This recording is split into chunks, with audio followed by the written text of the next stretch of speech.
প্রতিষ্ঠান করে। আপনারা শুনছেন যে একজন সাবেক সেনা কর্মকর্তা আসলে যেমনটি বলছেন, অশান্তির আগুনে জ্বলছে বাংলাদেশ। সে দেশের কট্টরপন্থীদের মুখে এখন শুধুই ভারত বিদ্বেষ। চলছে হুমকি হুঁশিয়ারির বন্যা। এমতো অবস্থায় বাংলাদেশ ইস্যুতে বিস্ফোরক মন্তব্য করলেন ফুরফুরা শরীফের পীরজাদা তহা সিদ্দিকী।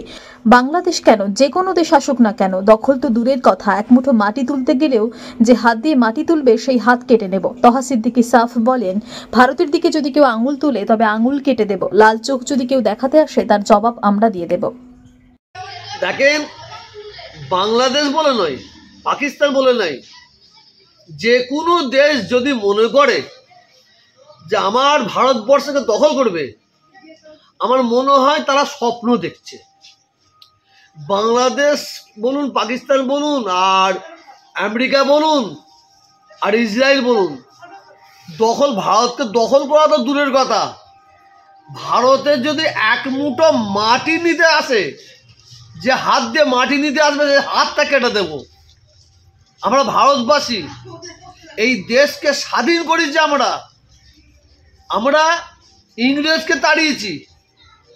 ইংরেজকে তাড়িয়ে দেশ স্বাধীন করেছি। এই দেশ কারো বাবার নয়, এই দেশ হচ্ছে ভারতবাসীর দেশ। অতএব এই ভারতের উপর যদি কোনো দেশ হামলা করে তার জবাব আমরা দেবো।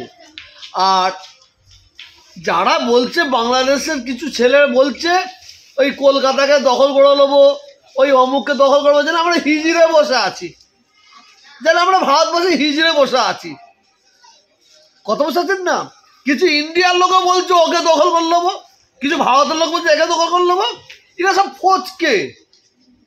আমাদের কেন্দ্রীয় সরকার কি করে না করে সেই দিকে আমরা লক্ষ্য রেখেছি। আর বিশেষ করে বাংলার অভিভাবিকা মমতা ব্যানার্জির দিকে আমরা লক্ষ্য রেখেছি। ইনি হচ্ছেন বাংলার গার্জেন। এই গার্জেন কি বলছে সেই দিকে আমরা লক্ষ্য রেখেছি। অতএব ভারতবাসীর সর্ষে পরিমাণ জায়গা, ভারতের জায়গা কোনো দেশকে নিতে দেবে না, এটা আমরা মনে করি। আর ওখানে কিছু সমাজ বিরোধী আছে, এখানেও কিছু সমাজ বিরোধী আছে, ওখানে কিছু দেশদ্রোহী আছে, এখানেও কিছু দেশদ্রোহী আছে। তারা বাংলাদেশ আর এই ইন্ডিয়াকে নিয়ে একটা হই হই করে একটা বিশৃঙ্খলা করার চেষ্টা করছে। এটা আমরা সাধারণ মানুষ এটা বুঝে গেছি।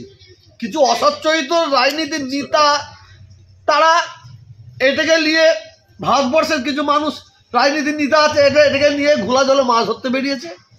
ঠিক বাংলাদেশও কিছু অসচ্চরিত রাজনীতির নেতা আছে, তারা বাংলাদেশকে নিয়ে ঘোলা জলে মাছ ধরতে বেরিয়েছে।